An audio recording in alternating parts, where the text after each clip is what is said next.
What's up mga ka-recap? Kung gusto nyo ang mga ganitong content about time travel and sci-fi, huwag kalimutang mag-subscribe at i-like ang video na ito upang magganahan ako sa pag-upload ng mga bagong videos at sabay-sabay tayo mag-enjoy. Halika, simulan na natin! Gaya ng maraming batang lalaki mula sa mga pamilyang nasa gitnang uri, may pangarap din si Lynn. Gusto niyang maging napakayaman balang araw. Inisip niyang magkaroon ng sarili niyang kotse, isang malaking bahay, at napakaraming pera na parang wala nang saysay pang bilangin ito. Ngunit bihirang maging kasing perpekto ng mga pangarap ang tunay na buhay. Si Lynn ay nagtatrabaho bilang isang game designer. Isang araw, nakaisip siya ng ideya para sa isang nakakatakot na horror game.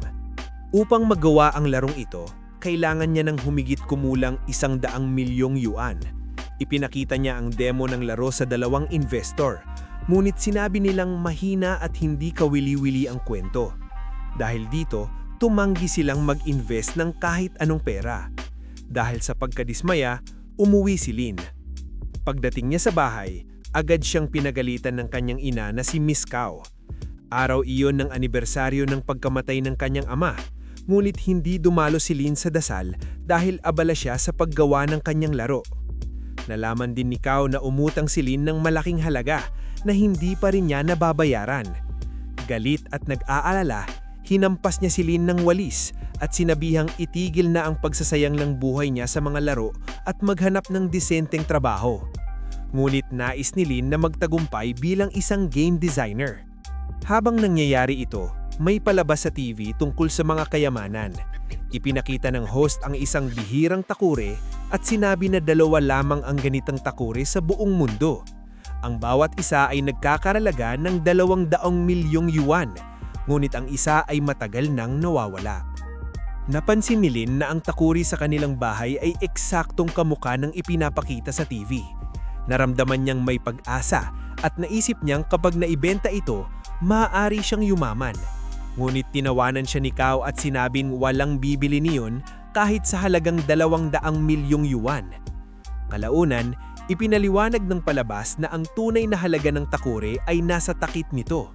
Kung wala ang takip, wala itong halaga. Tinanong ni Lynn ang kanyang ina kung nasaan ang takip. Sinabi ni Cow na hindi niya alam at matagal na raw nakatambak ang takure bilang isang walang silbing palamuti. Biglang tumunog ang doorbell. Napagtanto ni Lynn na dumating na ang mga loan recovery agent. Sinubukan niyang tumakas. Binuksan ni Cow ang pinto at nagsinungaling na wala si Lynn sa bahay. Ngunit nakita ng mga lalaki si Lynn na sinusubukang tumakas. Upang protektahan ng kanyang anak, hinarap ni Cow ang mga lalaki. Lumingon si Lynn at nakita niyang binubugbog ng mga ito ang kanyang ina. Tumakbo siya palapit sa kanya ngunit biglang lumitaw na kotse sa kanyang harapan. Isang matinding liwanag ang kumislap at ipinikit ni Lynn ang kanyang mga mata. Pagmulat niya, natagpuan niya ang sarili sa isang kakaibang lugar, nakatayo sa isang kalsadang hindi niya kilala. Sa kanyang paglingon, nakita niya ang isang tindahan ng TV. Ngunit ang lahat ng TV ay mga lumang modelo. Ang mga tindahan, damit ng mga tao, bisikleta at mga sasakyan ay tila mula sa mas maunang panahon. Hindi nagtagal, nakilala ni Lynn ang isang lalaking nagngangalang New na sangkot sa mga kriminal na gawain kasama ang grupo niya. Sinundan ni Lynn ang mga ito papasok sa isang eskinita. Mula sa bubong, nakita ni Lynn na hinihingan ni New ng pera ang isang kung fu master. Sa halip na sumukok, lumaban ang master. Habang nanonood ay napasobra ang pagyuko ni Lynn at nahulog. Tinalo ni kung fu master si New at ang kanyang mga tauhan at pinalayas sila. Habang umaalis si New, sumigaw siya, "Cow, hindi kita papatawarin!" Nang marinig ito, nagulat si Lynn. Tinanong niya Cow kung kanong taon na. Sumagot siya na 1998.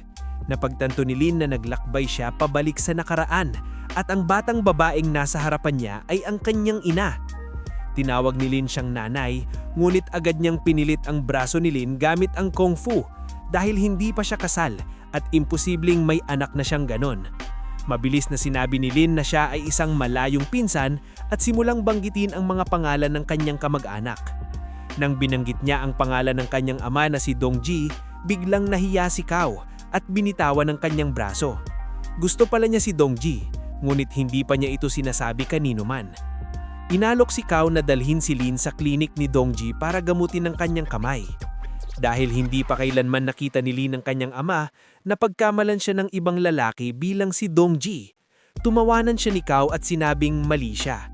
Sa sandaling iyon, bumaba si Dongji sa hagdan at muntik ng madulas. Tumakbo si Kao at nasalo siya sa tamang oras.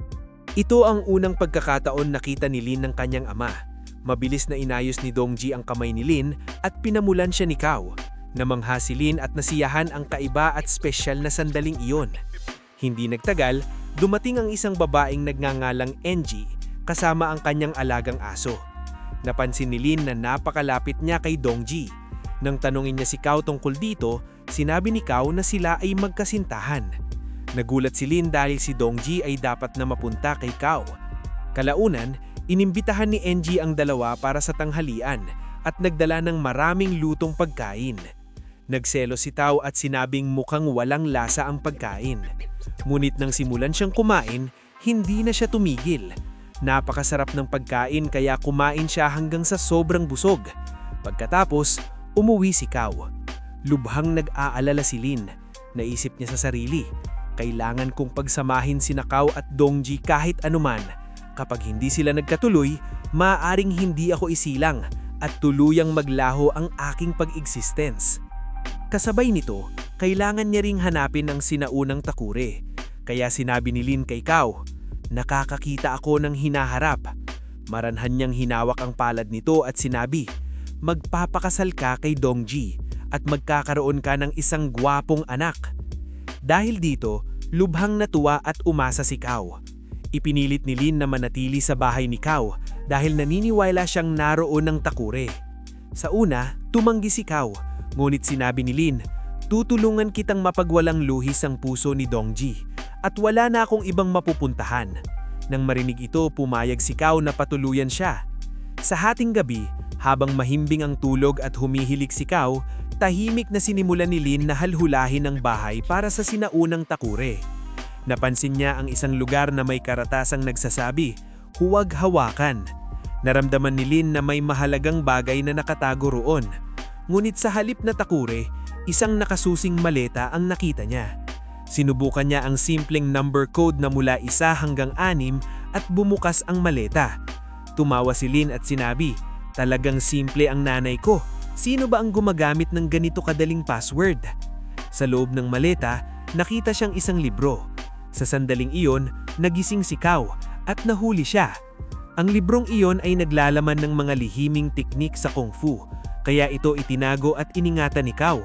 Ngunit akala niya magnanakaw si Lin, kaya sinimulan ng halhulahin ang mga bulsa ni Lin. Nakita niya ang cellphone ni Lin. Inala niyang silbing iyon, kaya itinapon niya at nabasag ang screen. Mabilis sinabi ni Lin, sinira mo ang napakamahal na kamera.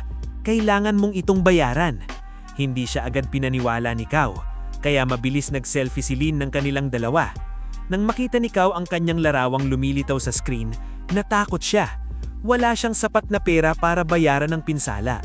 Ngumiti si Lin at sinabi, huwag kang mag-alala, hayaan mo lang akong manatili dito. Kinabukasan ng umaga, nakita ni Lin na si Kao ay nakaupo at ninunumero ang kanyang buwanang gastusin.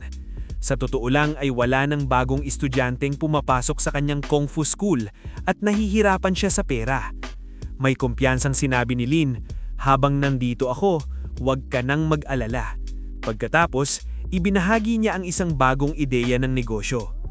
Hanggang ngayon ay mga bata lamang ang tinuturuan ni Kao ng Kung Fu, ngunit mas interesado ang mga bata sa sports tulad ng judo at karate. Kaya inimuhayag ni Lin, mag-focus tayo sa mga mayayaman at mga matatanda. Mas pinapahalagahan nila ang kalusugan. Sa halip na Kung Fu, sayaw ang ituturo natin. Magandang ehersisyo rin ang sayaw. Ipinahayag ni Lin ang ideyang ito sa buong kapitbahay gamit ang loudspeaker. Sinasabing may libreng itlog na ibibigay sa Kung Fu school ni Kao. Dahil dito, mabilis na nagtipon ang maraming tao. Ipinaliwanag ni Kao ang kahalagahan ng pananatiling malusog at nakumbinsin niya ang marami na sumali. Hindi nagtagal, simula na silang kumita ng magandang pera. Ngunit sa halip na sayaw, sinimulan ni Kao na turuan ng Kung Fu ang mga matatanda. Sinanay niya silang ng mahigpit, tulad ng mga batang estudyante. Inilayo siya ni Lynn at ipinaliwanag na masyadong mahirap ang ganitong pagsasanay para sa mga matatanda. Sa sandaling iyon, isang matandang lalaking biglang bumagsak dahil sa sobrang pagod. Tinawag si Dongji para gamutin siya. Pagkatapos suriin, sinabi ni Dongji, ayos lang siya, kailangan niya lang magpahinga. Ngunit nagalit ang matandang lalaki at sumigaw, ibalik ninyo ang pera ko! Ang iba ay nagsimula ring sumigaw ng ganun. Maingat at kalmado nitong hinarap ni Kao. Sinabi niya sa lahat, ibabalik ninyo ang lahat ng pera ninyo. Nangako ring siya na kung sino man sa kanilang magkasakit, gagamutin sila ni Dongji ng libre. Nang marinig ito, unti-unting kumalma ang lahat at umalis. Samantala, umuwi si Kao na labis ang kalungkutan. Nang gabing iyon, nakita ni Lynn na tahimik siyang nakaupo at malalim ang iniisip. Naubos ang perang kinita mula sa bayad sa kung fu at nasayang pa ang perang ginastos sa pagbili ng mga itlog. Upang pasayahin siya, ipinakita ni Lynn ang larawan ng sinaunang takure sa kanyang cellphone at sinabi, ang takuring ito ay nagkakahalaga ng 200 milyong yuan. Sa tingin ko, matatagpuan ito sa isang tindahan ng mga antigong bagay. Sana tulungan mo akong hanapin ito. Mula kinabukasan, nagsimulang magtanghal sina Lynn at Kao ng mga puppet show sa iba't ibang lugar. Sa panglabas, aliwan lamang ito para sa mga tao, ngunit ang tunay nilang layunin ay hanapin ang takure.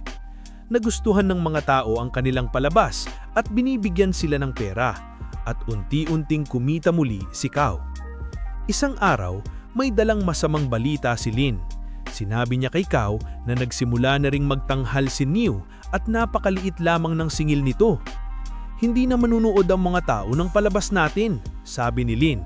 Nang marinig ito, nagalit si Kao at lumabas upang harapin si Niu.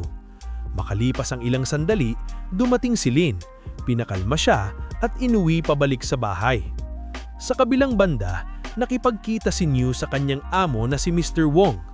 Isang mapanganib na tao si Mr. Wong na nangungulekta ng mga bihirang antigong bagay. Kinokontrol niya ang lugar sa pamamagitan ng takot at karahasan at ginagamit si Niu sa kanyang maruruming gawain. Ang isang bahagi ng sinaunang takure ay nasa kamay na ni Mr. Wong at inutusan niya si Niu na hanapin ang ikalawang bahagi. Ngunit dahil kina Lynn at Kao na ang talaang paghahanap, binalawaan ni Mr. Wong si Niu.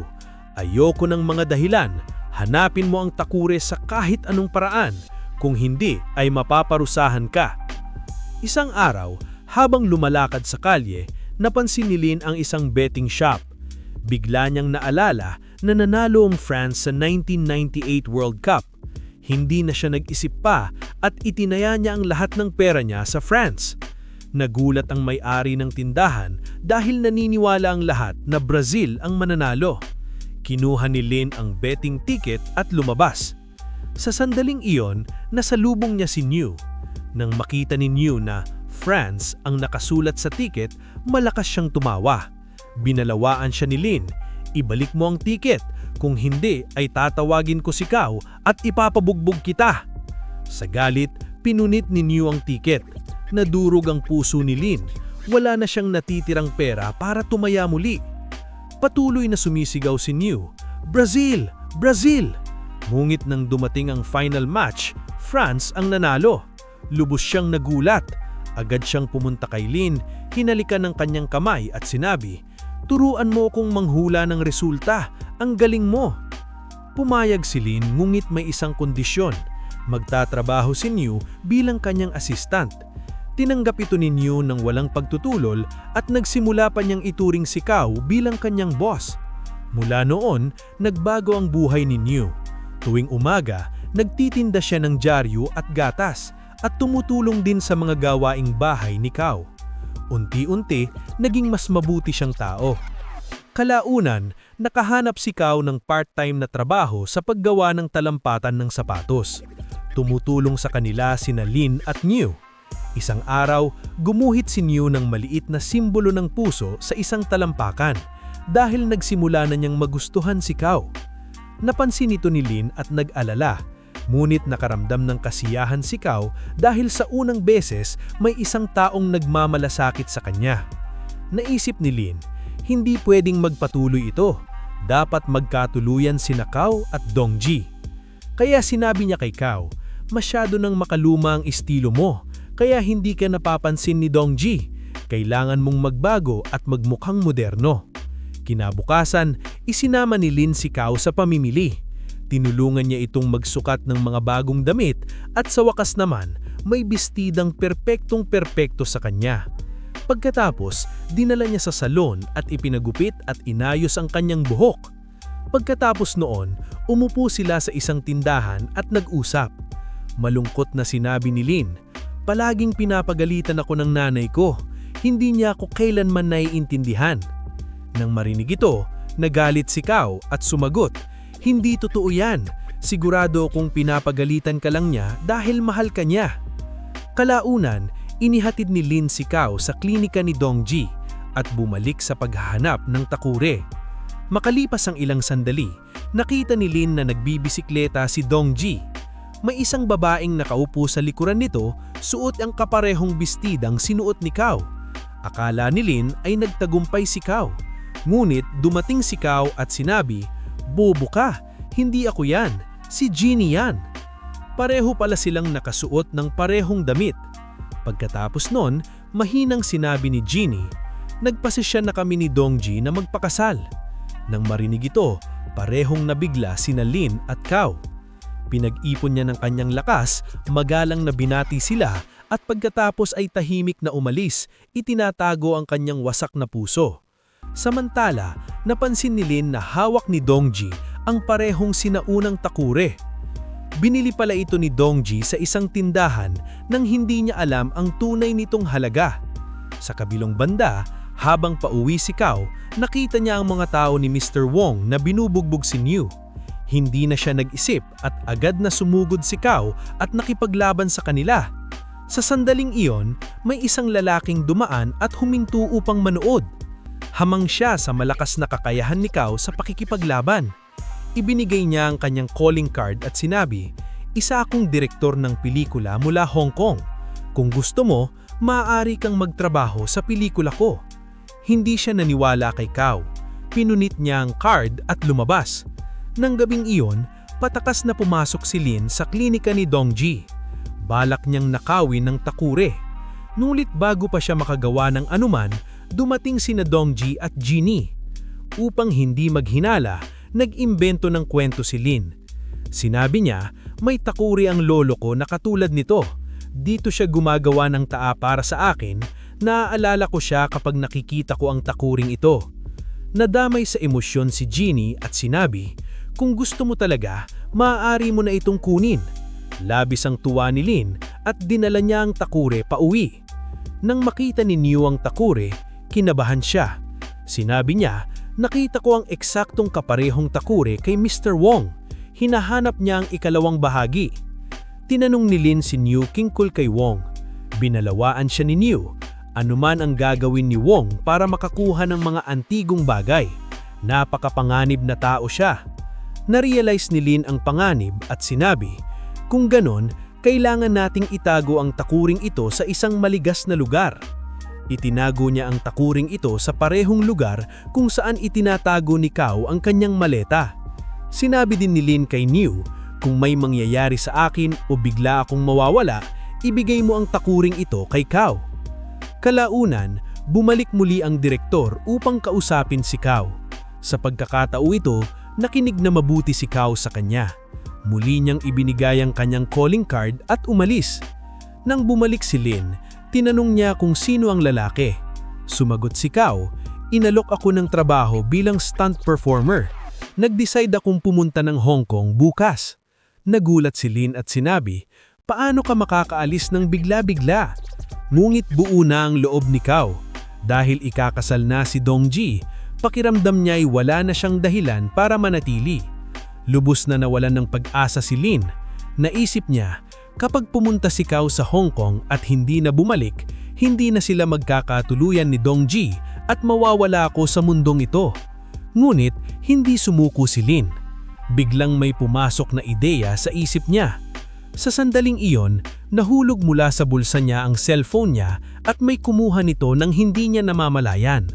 Kalaunan, inimbita ni Lin si Kao, Dongji at Jeannie sa isang hotel. Sinasabing gusto niyang magdiwang. Sinabi niya, una, ipagdiriwang natin ang bagong trabaho ni Kao, pagkatapos ipagdiriwang natin ang kasal ni na Dongji at Jeannie. Nagsimula siyang bigyan sila ng inumin. Ang tunay niyang plano ay lasingin at mawalan ng kamalayan ang lahat. Pagkatapos, balak niyang ikulong si Kao at Dongji sa isang silid upang magkamali ng akala si Jeannie at ipawalang bisa ang kasal. Ayon sa plano, uminom sina Dongji at Jeannie at hindi nagtagal ay nawalan ng kamalayan. Nguhit patuloy na uminom si Kao nang hindi humihinto. Marami siyang naubos na bote at humingi pa ng dagdag. Lumabas si Lin upang kumuha ng isa pang bote, ngulit bigla siyang dinukot. Nakita ni Kao ang mga lalaking inaagaw siya. Sa katunayan, si Mr. Wang ang nag-utos ng pagdukot kay Lin. Tinanong ni Wang si Lin at inutusan siyang sabihin kung saan nakatago ang takore. Mariing sinabi ni Lin, wala akong alam tungkol sa anumang takore. Pagkatapos ay ipinakita ni Wang ang isang litrato ng takore na nasa cellphone ni Lin. Isa sa mga tauhan ni Wang ang nakapulot ng cellphone sa kalye. Gulat na tinanong ni Lin, paano ninyo nabuksan ang cellphone ko? Tumawa si Wang at sinabi, napakadali lang ng password. 1, 2, 3, 4. Para ka rin ng nanay mo. Sa sandaling iyon, dumating si Kao sa lugar. Nakahinga ng maluwag si Lin.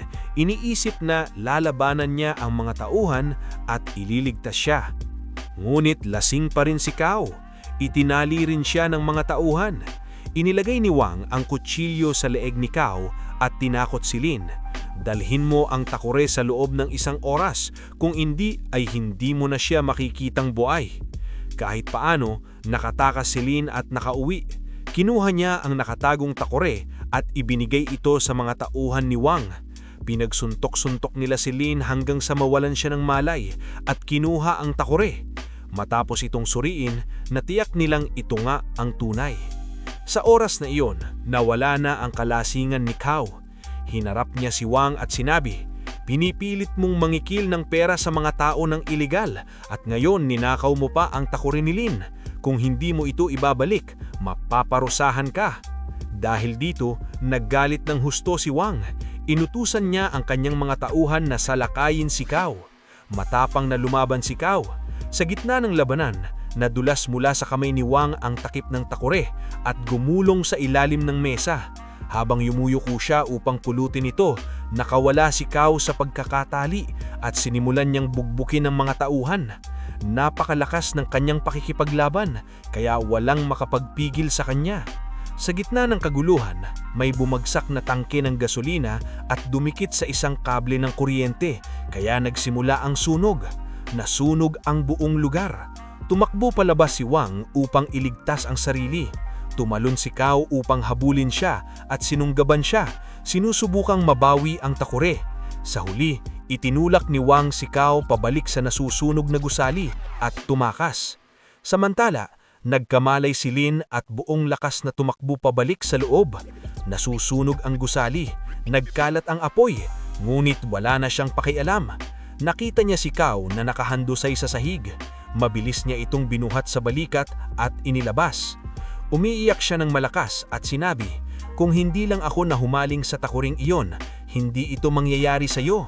Mahigpit niya itong niyakap at humagulgol. Sa sandaling iyon, dahan-dahang nagmulat ang mga mata si Kao. Ipinakita niya kay Lin na nakuha niya ang takip ng takore. Basag ito sa 2 piraso, ngulit hindi nalungkot si Lin. Maluwag niyang sinabi, buhay ang nanay ko, yan ang pinakamalaking kalagiyahan para sa akin. Pagkalipas ng ilang araw, naghahanda na si Kao para umalis patungong Hong Kong. Nagpapaalam na siya sa lahat. Sinabi niya kay Lin, nabawi ng pulis ang takore mula kay Wang at ibinalik ito sa akin. Iningatan ko ito, maaari mong dalhin kapag umalis ka. May bigat sa dibdib na sumagot si Lin, baka hindi na tayo muling magkita. Ikaw na ang magtago ng takore. Mahigpit niya itong niyakap at nagpaalam ng may pagmamahal. Nagpaalam din siya kina Dongji at Jeannie. Mabait na sinabi ni Jeannie, "Pakialam ninyo po kami kapag nakarating kayo sa Hong Kong at iingatan ninyo ang inyong sarili." Ngunit labis ng pag-aalala si Lin. Naisip niya, kung pupunta si Kao sa Hong Kong, paano pa ako isisilang? Mawawala ang aking hinaharap. Sa sandaling itong isipan, nagsimulang magbago ang lahat sa paligid niya. Unti-unti na naglahaw ang lugar. Ang bahay ni Kao ay may nakasabit na kalangsing ng kandado. Tumakbo si Lin patungo sa klinika ni Dongji, ngunit ito'y sarado rin. Pagkatapos, may isang babae ang nagsabi sa kanya na dinala ni Dongji si Jeannie sa City Hospital dahil oras na ng panganganak. Pinulot ni Lin ang isang diaryo at nakita ang taon, 1999. Napagtanto niyang naglakbay siya ng isang taon papapuli sa hinaharap. Agad niyang tumakbo patungong lungsod. Sa katotohanan, ang araw na ipinanganak si Lin ay siya ring araw na namatay ang kanyang ama sa isang aksidente. Sa labas ng ospital, may malalalim na trafiko. Sinasabi ng mga tao na may isang namatay na lalaki, ngunit nakaligtas ang kanyang buntis na asawa. Desperadong tinugukan ni Lin na tumakbo patungo sa pinangyarihan, ngunit bigla niyang napagtanto na wala siyang mahawakan. Siya ay naging hindi nakikita. Samantala, isinakay si Jeannie sa isang ambulansya. Mahinang sinabi ni Jeannie kay Kao, "Maaaring hindi ko kayanin ang operasyong ito. Kung mag-anak ako ng isang lalaki, pangalanan mo siyang Lin. Palakihin mo siya na parang sarili mong anak. Huwag mong sasabihin sa kanya na namatay ako. Sabihin mo sa kanya na ikaw ang tunay niyang ina." Nakita ni Lin ang lahat ng ito sa kanyang sariling mga mata. Pagkatapos, pinalaki ni Kao si Lin bilang kanyang sariling anak. Ibinenta niya ang kanyang bahay at lumipat sa lungsod. Nagsimula siyang magtrabaho bilang stuntwoman sa mga pelikula at madalas niyang isinasama si Lin sa mga shooting.